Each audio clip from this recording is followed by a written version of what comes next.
పాత్రికేయ మిత్రులకు నమస్కారాలు. నిన్న జరిగినటువంటి దౌర్జన్యకాండను భారతీయ జనతా పార్టీ తీవ్రంగా ఖండిస్తున్నది. దాంతోపాటు దీనికి భయపడే ప్రసక్తే లేదు. మొన్న చెప్పినా మళ్ళీ చెప్తున్నా, రైతుల కోసం, రైతులు పడుతున్న ఇబ్బందుల సమస్యల పరిష్కారం కోసం దేనికైనా తెగించి కొట్లాడతాం, దేన్నైనా భరిస్తాం, దేనికైనా సాహసించి ముందుకు పోతాం. ముఖ్యమంత్రి 4-6 ముక్కలు నడుతున్నట్టు కూడా చెప్పాడు. రైతుల కోసం తల్ల నడుకోవడానికి సిద్ధమని చెప్పాడు. మళ్ళీ చెప్తున్నా, రాళ్ల దాడి చేసినా భరిస్తాం, కోడిగుడ్డ దాడి చేసినా భరిస్తాం రైతుల కోసం. మీడియా మిత్రులకు విజ్ఞప్తి ఒకటి, అన్న సమస్య కేంద్ర రాష్ట్ర ప్రభుత్వాల మధ్య, పార్టీల మధ్య సమస్య కాదు. దయచేసి దాన్ని చిత్రీకరించకండి. ఉన్న సమస్య ఏందో మీకు తెలుసు, మాకు తెలుసు. ముఖ్యమంత్రికి తెలిసినా తెలియని నటిస్తాడు రాష్ట్ర ముఖ్యమంత్రి. వానాకాలం పంట కొంటారా, ఎందుకు కొంటారని చెప్పి రైతులు ఇబ్బంది పడుతుంటే రైతులకు భరోసా నింపడానికి, రైతు సమస్యలు తెలుసుకోవడానికి అనేక విజ్ఞప్తులు వస్తే అవి తెలుసుకోవడానికి ఇవాళ భారతీయ జనతా పార్టీ రాష్ట్ర అధ్యక్షుడిగా ఇలా కొనుగోలు కేంద్రాలు తిరుగుతానండి. నేను మీరే వచ్చి చూసిర్రు, రైతులు వచ్చి సమస్యలు చెప్పుకుంటుంటే రైతులుగా కొనుగోలు దాడి. ఇవాళ ఆ రాయి కనుక రైతుకు తగిలితే ఎంత పెద్ద ప్రమాదం జరిగేదో అర్థం చేసుకోండి. చుట్టూలో తప్పింది ఆ ప్రమాదం. రైతులు వచ్చి చెప్పుకుంటుంటుంటే కొడుగుడ్డ దాడి చేశారు, రాయి తగులుతీయాల పరిస్థితి. మళ్ళీ దొంగ రైతులు దాడి చేసినామంటున్నారు. మొట్టమొదటిసారి రైతులు వచ్చి సమస్యలు చెప్పుకున్న వెంటనే టీఆర్ఎస్ పార్టీకి ముఖ్యమంత్రి దడదడ స్టార్ట్ అయింది. ఎక్కడో రైతులు చెప్పుకునేది, రైతులను చెప్పుకునేది, సమస్యలు చెప్పుకుంటే రేపు రోడ్ల మీద తిరగనియరు. కాబట్టి అన్ని కేంద్రాల్లో రైతులను బెదిరించారు. ఎవ్వరు కూడా మీరుండద్దు, వెళ్ళిపోవాలా వెంటనే. ఎవరైనా భారతీయ జనతా పార్టీ నాయకులకు పోయి పంట కొంటలేరని చెప్పే సమస్యలు చెప్తే మీ పంట కొనము అని బెదిరించి ఒక భయానక వాదన సృష్టించి వాళ్ళందరూ పంపించారు ఎక్కడ లేకుండా. అయినప్పుడు కూడా గోడం దగ్గర పోయినా, రైస్ మీద దగ్గర పోయినాం. ఆడ రైతులకు చెప్పుకున్నారు, బయటకు వచ్చి చెప్పుకున్నారు, సార్ వాళ్ళు ఉడతారు సార్, ఉడని సార్, కానీ సమస్య ఇది అని చెప్పి. దసరా లేదు సార్, దీపావళి లేదన్నా, పొడిగాపులు కాస్తున్నాం. ఈడ రోడ్ల మీద మంచాలు వేసుకొని కూర్చుంటున్నాం మేము, రాత్రి అనక పగలనక. వర్షం పడ్డా అన్నే కూర్చుంటున్నాం, వర్షం పడుతుంది కావచ్చు అని చెప్పి. కొనుగోలు కేంద్రాలు ఇబ్బంది పడుతున్నాం. దసరా కంటే 10 రోజుల ముందు నుంచి ఇబ్బంది పడుతున్నాం మేము. మా పిల్లలు ఎక్కడో, మా కుటుంబం ఎక్కడో, మేము ఎక్కడో అని చెప్పి అర్థం కాని పరిస్థితి. దాదాపు నెల కంటే ఎక్కువ బాధపడుతున్నారు. కొంతమంది చెప్తున్నారు భారతీయ జనతా పార్టీ మేము వస్తున్నాం కాబట్టి కాంటాబెట్టు స్టార్ట్ చేశారు. మేము వస్తున్నాం తెలిసే సంతోషపడుతున్నారు రైతులబ్బా. ఏదైతే మొత్తం అయితే భారతీయ జనతా పార్టీ వాళ్ళు మా కొనుగోలు కేంద్రానికి వస్తున్నారు, దానికన్నా భయపడేలా స్టార్ట్ చేసిందని చెప్పి. ఇవాళ రైతులు మాట్లాడుతుంటే, రైతులు వచ్చి బాధ చెప్పుకుంటుంటే కనీసం వాళ్ళు పేద ప్రజలను చూడకుండా కోడిగుడ్డు విసుడితే, రాళ్ళు విసుడితే పరిస్థితి ఏంది? దీనికి ప్రధాన సూత్రధారి రాష్ట్ర ముఖ్యమంత్రి.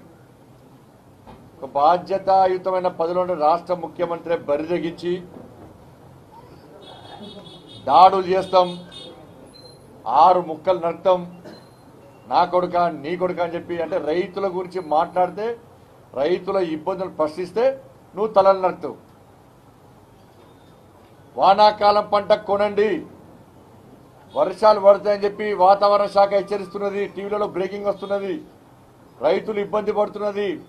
వానాకాలం పంట రోడ్ల మీద ఉన్నది, ఇళ్లలో ఉన్నది, కళ్ళాల్లో ఉన్నది, కొనుగోలు కేంద్రాలు ఉన్నది. కొనండి అని ప్రశ్నిస్తే నా కొడుక నీ కొడుక అంటావు.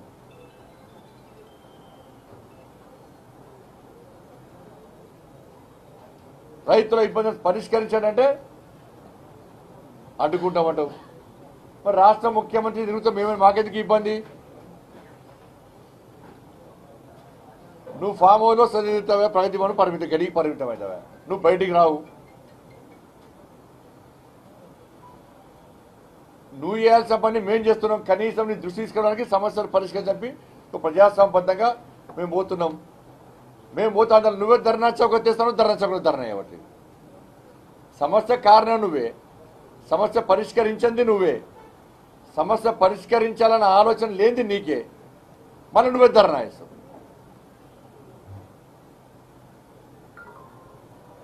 మన దీన్ని కేంద్ర రాష్ట్ర ప్రభుత్వాల మధ్య సమస్య, పార్టీల మధ్య సమస్య అని కొంతమంది చిత్రీకరిస్తుంది. ఇది రైతుల సమస్య. రైతులు పడుతున్న ఇబ్బంది వాస్తవమా కాదా? ఇప్పటికీ నిన్న పోయినప్పుడు ఏమైంది? అన్ని కొనుగోలు కదా అట్లా ఉండదు, పంట అట్లా ఉన్నది. అన్న రానా ప్లీజ్ రానా బాధ చెప్పుకుంటామంటున్నారు, మరి బెదిరించి అవుతున్నారు. 8 వాహనాలు ధ్వంసమైన 8 వాహనాలు.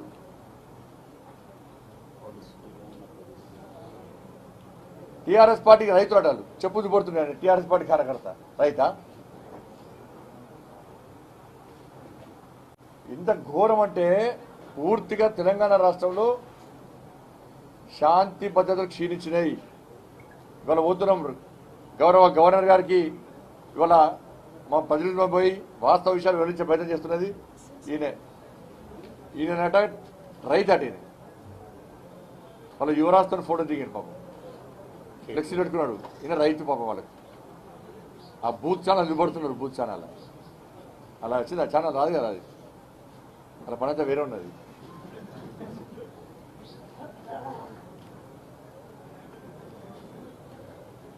ఇక్కడ పోలీస్ వ్యవస్థ ఏ విధంగా ఉందంటే,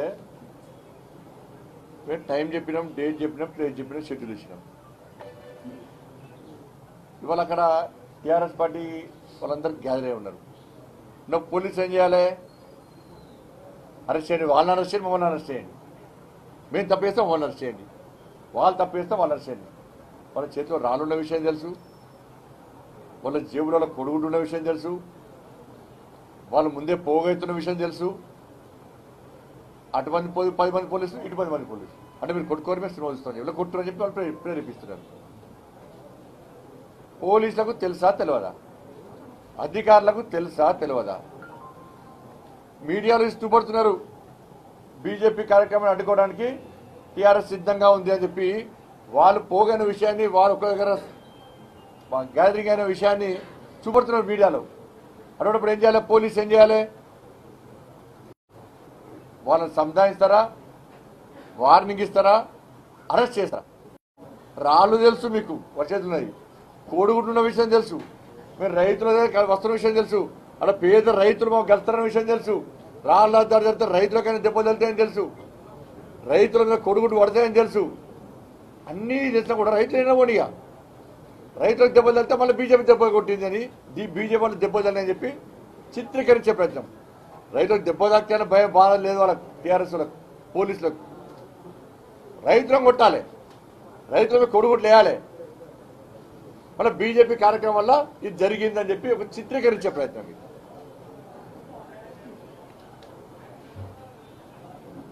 సాక్షాత్ రాష్ట్ర ముఖ్యమంత్రి వార్నింగ్ ఇచ్చినటువంటి యథా రాజా తదా ప్రజ. ఒక ముఖ్యమంత్రి ఇలా శాంతి భద్రత సమస్యలు సృష్టిస్తే తెలంగాణ రాష్ట్రంలో శాంతి భద్రత ఎట్లుంటాయి? ఇలా మేమైతే భయపడే ప్రసక్తి లేదు. ఎట్టి పరిస్థితుల్లో రైతుల కోసం వానాకాలం పంట కొనే వరకు కూడా నిన్ను వదిలిపెట్టే ప్రసక్తే లేదు. రాష్ట్ర ముఖ్యమంత్రి గుర్తుంచుకో. నువ్వేదో దృష్టి మళ్లించి, దారి మళ్లించి లేని సమస్యలు సృష్టించే ప్రయత్నం చేస్తే పక్కా రైతులు గుణపాఠం చెప్తున్న విషయాన్ని గుర్తుంచుకో. ఇవాళ వానాకాలం పంట 40 లక్షల మెట్రిక్ టన్నులు కొంటాము అని చెప్పి అగ్రిమెంట్ జరిగింది. బియ్యం 40 లక్షల మెట్రిక్ టన్నుల బియ్యం కొంటామని చెప్పి అగ్రిమెంట్ జరిగిందా లేదా? ఎప్పుడు డేటు? 31/8/2021. వానాకాలం పంట 40 లక్షల మెట్రిక్ టన్నులు బియ్యం కొంటామని చెప్పి అగ్రిమెంట్ జరిగింది నీకును ఎఫ్సిఐ. మరి సమస్య ఎక్కడొచ్చింది? వానాకాలం పంట కొనడానికి సమస్య ఎక్కడొచ్చింది? ఇవాళ నీకంటే ముందు ప్రొక్యూర్మెంట్లో ఈ రాష్ట్రం నుంచి ఎక్కువ ఉంటున్నాం కేంద్రం, అవి గుర్తుంచుకోవాలి. కానీ పంట వేయడంలో నీకంటే 8 రాష్ట్రాలు ముందున్నాయి. మరి 8 రాష్ట్రాల్లో లేని సమస్య ఇక్కడ ఎందుకు వస్తున్నది అని చెప్తే అడుగుతున్నాను. నీకంటే ముందు 8 రాష్ట్రాలు ఉన్నాయి. అక్కడ లేని సమస్య ఇక్కడ ఎందుకు వస్తున్నది? అసలు నువ్వు చేసేది అన్ని పంటలు మేమే కొంటున్నాం. మక్కలు మేమే కొంటున్నాం, కందులు మేమే కొంటున్నాం, పత్తి మేమే కొంటున్నాం, పెసర్లు మేమే కొంటున్నాం, మేమే కొంటున్నాం. నువ్వు చేసేది మధ్యవర్తిత్వం, దానికి 2% కమిషన్ కూడా ఇస్తున్నావు. ఇవాళ మన రైతులను వేధిస్తున్నావు. బస్తాకు మేము ప్రతి బస్తాకు కూడా 70 రూపాయలు ఇస్తున్నాం, సుతిల్ తాడుకు 13 రూపాయలు ఇస్తున్నాం, ట్రాన్స్పోర్టేషన్కు 41 రూపాయలు ఇస్తున్నాం, హమాలీ ఛార్జ్ 9 రూపాయలు ఇస్తున్నాం. 9 రూపాయలు 10 రూపాయలు. మిల్లింగ్ ఛార్జ్ 10 రూపాయలు ఇస్తున్నాం. లెక్క రాసిన క్లర్క్ కూడా 19 రూపాయలు ఇస్తున్నాం.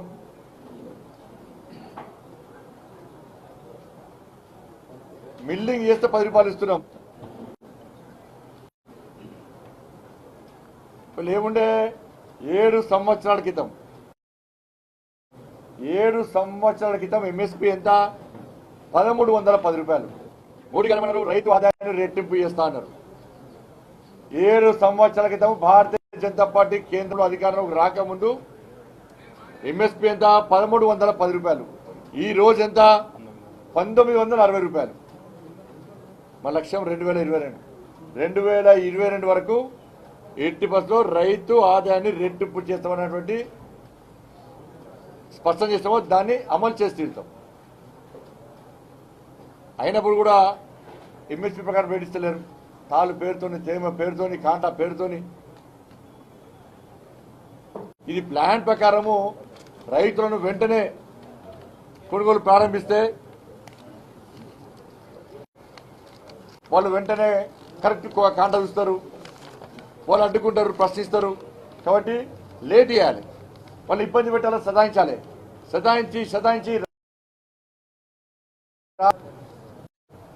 ఎంతకో తీసుకోండి సార్ అని చేసిపోవాలి. పోయినసారి ఏమైంది? రైతుల అకౌంట్లో డబ్బులు పడే వరకు కూడా అసలు ఎంత కొత్త విధించాలో తెలియదు వరకు. రైతుల అకౌంట్లో డబ్బులు పడే వరకు కూడా ఎంత కొత్త విధించాలో తెలియదు. ఈసారి అదే ప్లాన్, సతాయించి లాస్ట్కు ఏదో రకంగా తీసుకొచ్చిన పంట మళ్ళీ వేసుకుంటే మళ్ళీ అదే ట్రాన్స్పోర్టేషన్ ఛార్జ్ అవుతుంది. ఇది ఒక ప్లాన్ ప్రకారము ఇలా కొనే ప్రయత్నం చేస్తలేదు రాష్ట్ర ముఖ్యమంత్రి.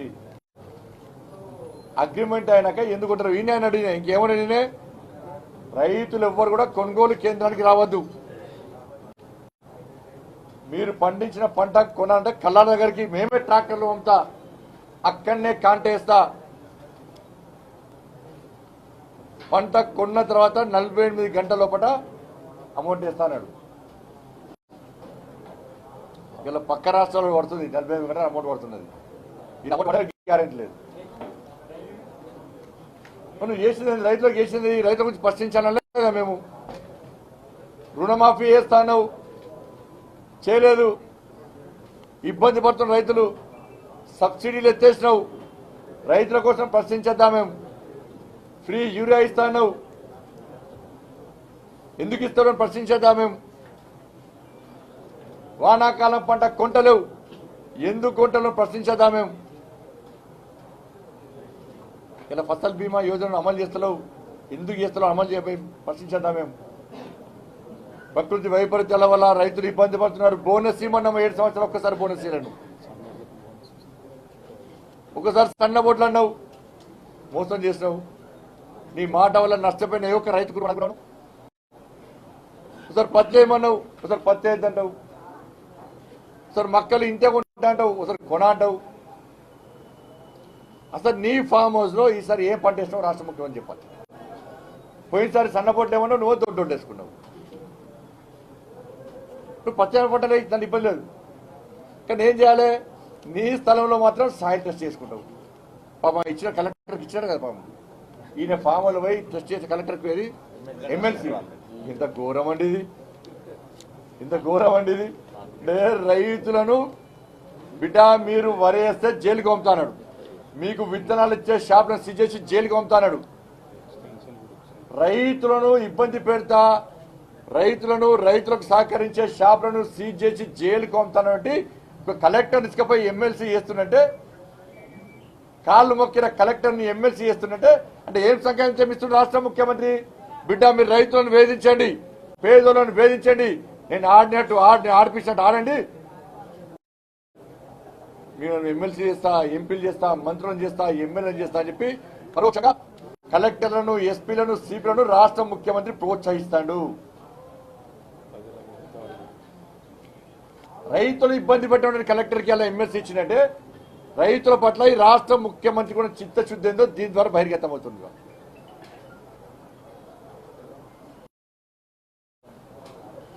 అంటే ఇక కలెక్టర్లు, ఎస్పీలు, సిపిలు, ఐఏఎస్లు, ఐపీఎస్ అందరూ కూడా రైతులు జైలు పంపాలి, రైతులకు సహకరించే వ్యక్తులను జైలు పంపానాలే, రాళ్లతో కొట్టుమనాలే.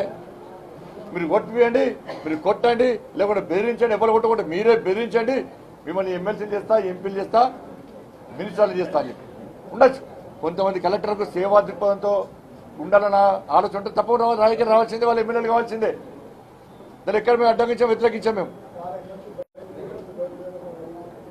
కానీ ఈ విధమైన పందా మంచిది కాదు, ఈ పద్ధతి మంచిది కాదు. రైతాంగం ఆలోచించుకోవాలి. మిమ్మల్ని జైలుకి పంపుతాను, మీకు సహకరించే షాపులను సీజే జైలుకి పంపుతానటువంటి కలెక్టర్ వల్ల వరేస్తే ఊరే అని చెప్పి అన్న ముఖ్యమంత్రి ఆయన ఎమ్మెల్సీ చేస్తున్నారు. ఇవాళ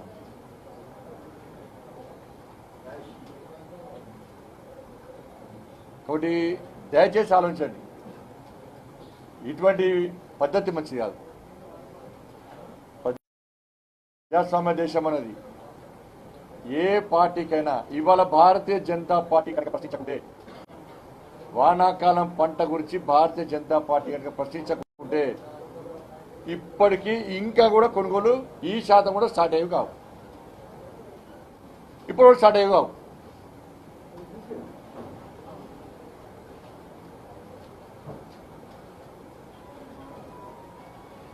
ఇలా 6500 ఐకేపీ సెంటర్స్ ఉన్నాయి. ఎన్ని సెంటర్లు ప్రారంభించారు మీరు? 2%, 5% కూడా ఉండలేదు, 5% కూడా ఉండలేదు. వాళ్ళ అగ్రిమెంట్ 40 లక్షల మీటర్ల అగ్రిమెంట్ జరిగినాక కూడా కొనడానికి ఇబ్బంది అవుతుంది. బట్ ఇప్పటికైనా రాష్ట్ర ముఖ్యమంత్రి సోయిలోకి రావాలి. నువ్వు బెదిరిస్తా అంటే భయపడలేదు, మళ్ళా నువ్వు రాళ్ళదాడి చేస్తా అంటే రాళ్ళు ఎంచుకుంటా, మీద పక్కా ఎంచుకుంటావు రైతుల కోసం. కనీసం రైతుల కూడా ఐక్యత వస్తుంది దీని ద్వారా. అరే భారతీయ జనతా పార్టీ ప్రశ్నించకుంటే ప్రశ్నించే వాళ్ళు ఎవరు లేరు, తెలుసుకోండి, ఇంటెలిజెన్స్ తో తెప్పించుకో, కిందికి పోయి గ్రౌండ్ రిపోర్ట్ తెప్పించుకో, రైతాంగం ఏమనుకుంటుంది అది తెప్పించుకోవడం వల్లనే దృష్టి మళ్ళిస్తాడు. రైతుల మీద కొడుగుడు ఓడిస్తాడు, మాతో మాట్లాడుతున్న రైతుల మీద కొడుగుడు ఓడిస్తాడు, రాళ్ళు వేస్తాడు. 8 వాహనాలు, 8 వాహనాలు పోలీసులు ప్రేక్షక పాత్ర వహిస్తారా?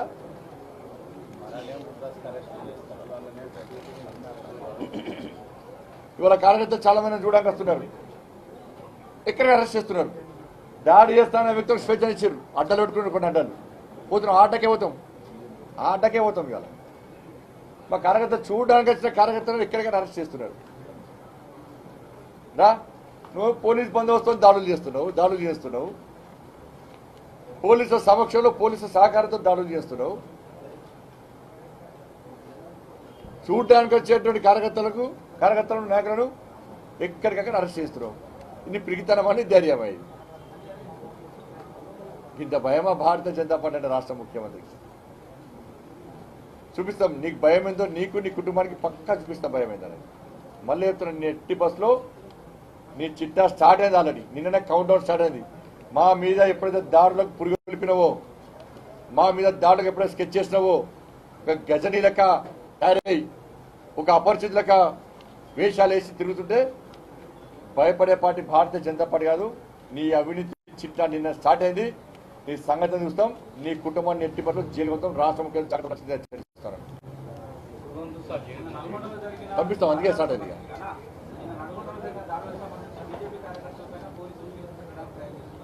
పెడతారు మా కార్యకర్తలు, ఇతర రైతుల కోసము మా కార్యకర్తలు జైలుకి కూడా సిద్ధమే, మా కార్యకర్తలు జైలుకు సిద్ధమే, రాళ్ళ దాడి సిద్ధమే, లాఠీ చార్జీలకు సిద్ధమే.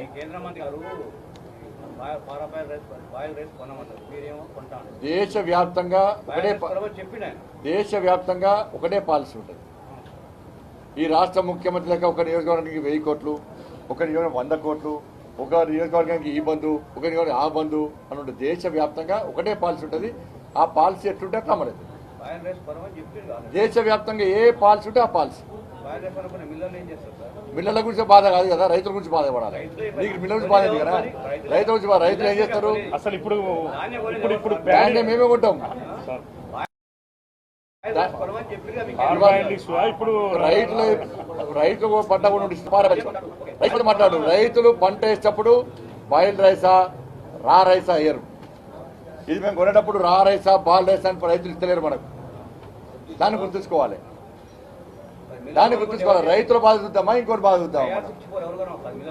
కొనాలి. మేమే కొంటాం, ధాన్యం కొంటాం మేము పక్క. రా రైస్ పక్కా ఉంటాం.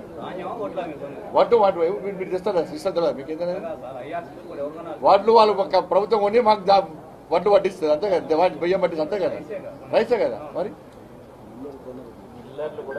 మీడియాకి ఇస్తారు, మీడియా ద్వారా మాకు ఇస్తారు అంతే కదా.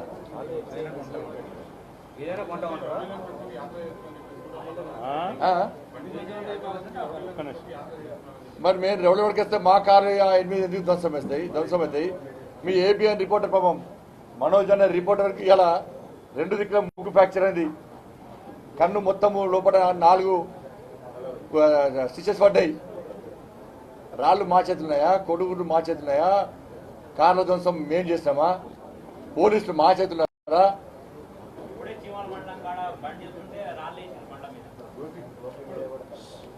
హుజరాబాద్ ఎన్నికల్లో కూడా బీజేపీ విజయం కాదు, వ్యక్తిగత విజయం అది అన్నారు కేటీఆర్.